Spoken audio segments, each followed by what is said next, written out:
Всем привет, друзья! Сегодня мы с вами будем готовить кайзершмарн. Надеюсь, я произношу его правильно, если нет, то уж простите. Это популярное блюдо родом из австрийской кухни, которое подают как десерт или как сладкий завтрак. Это что-то среднее между блинчиками, оладушками или даже бисквитом. В общем, уникальное блюдо, которое ни на что не похоже, но, думаю, вкус вам точно понравится. Подробности сейчас расскажу, а вы пока не забудьте подписаться на мой канал, если вы еще не сделали этого раньше. Список ингредиентов вы видите сейчас на экране, а также такой же список вы найдете в описании под этим видео.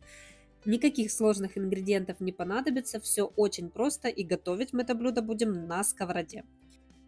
Итак, белки отделяем от желтков и убираем их в холодильник. А мы тем временем займемся желтками. Выкладываем их в отдельную чашу, в которой мы будем замешивать все тесто. Добавляем сахар, щепотку соли и начинаем вымешивать. Я использую миксер на минимальной скорости, но в принципе на этом этапе можно воспользоваться просто венчиком и все перемешать. Сильно не вымешивайте, в этом нет необходимости. Затем добавляем теплое молоко и снова все перемешиваем. Частями вводим муку и замешиваем тесто. Как видите, процесс очень напоминает приготовление блинчиков или оладушков. Вымешиваем так, чтобы не было комочков. И хочу рассказать вам немножко истории, откуда вообще произошло это блюдо. Название кайзершмарн переводится как императорский омлет. Это связано с легендой о любви к нему императора Франца Иосифа I. Конечно, все это может быть спорной довольно историей, но мне она очень нравится, и поверьте, австрийцы очень любят это блюдо. Переходим к белкам и взбиваем их в крепкую пену. Думаю, все знают, как проверить, достаточно ли взбит белок. Когда вы все взбили, переворачиваем чашу. Если она не проливается, белки не падают, значит вы все сделали правильно и взбили белки до правильной консистенции, до плотности.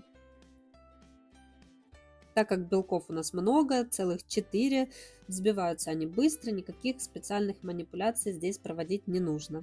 Все взбивается легко ручным миксером. И теперь нам нужно смешать желтки и белки.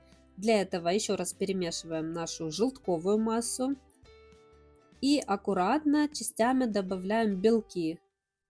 Замешивайте аккуратно, но достаточно уверенно.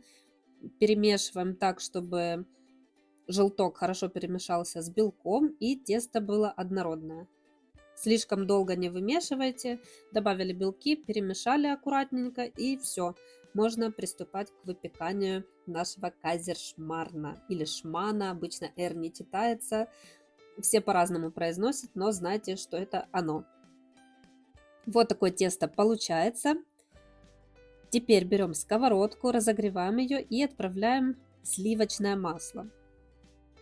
Здесь у нас 50 грамм и еще 30 грамм сливочного масла мы оставим до следующего момента, потом узнаете. Распределяем масло по всей сковородке, смазываем бока сковороды для того, чтобы мы потом не мучились и смогли перевернуть правильно наш кайзершмарн. Выкладываем наше тесто и равномерно распределяем лопаткой по всей сковороде. Старайтесь, чтобы была примерно одинаковая толщина. Выравниваем и теперь можно выпекать. Мы жарим кайзершмарн как блинчик на одной стороне буквально 15-20 минут. Суть в том, что нужно, чтобы нижний слой хорошо схватился и чтобы верхний тоже не был сильно жидким. То есть нужна такая консистенция, чтобы мы смогли не разрушить этот импровизированный блинчик и перевернуть его на другую сторону. У всех разные плиты, кто-то готовит на газу, поэтому ориентируйтесь именно на само тесто, чтобы вы лопаткой смогли его перевернуть. Серединка может быть еще мягкой, жидкой, но если получается перевернуть, как у меня, то самое то, можно переворачивать. У меня слегка поджарился блинчик, но ничего страшного. Края вытираем салфеткой, чтобы они не подгорели. И теперь самый важный момент на этом этапе. Когда мы перевернули блинчик, нужно разрезать его на кусочки, лопаткой прям. Не нужно какие-то красивые ровные кусочки делать. Просто быстро разрезаем его, и все. Практически все готово. Теперь отправляем оставшееся сливочное масло. На сковороде у нас было 50 грамм, и теперь добавляем 30 грамм. Можете добавить чуть больше. В этом ничего плохого не будет. Также равномерно распределяем по всей сковородке. Со временем оно еще растает. И отправляем сюда же сахар, 2 столовые ложки. У меня коричневый сахар, мне он нравится больше, но вы можете брать абсолютно любой, белый, который у вас есть. Существенной разницы в этом не будет. И после того, как масло немножко растопилось, нужно перевернуть кусочки обратной стороной, чтобы получилась такая легкая карамель, и все кусочки были полностью в сахаре и в обжаренном сливочном масле. Вот такая красота получается. На вид кайзершман похож на разрезанный бисквит, либо пироги, кусочки пирога, не знаю даже как описать. Попробуйте приготовить, тем более, что особо усилий для этого не потребуется. Когда мы перевернули наши кусочки, обжариваем еще буквально 5 минут, и все.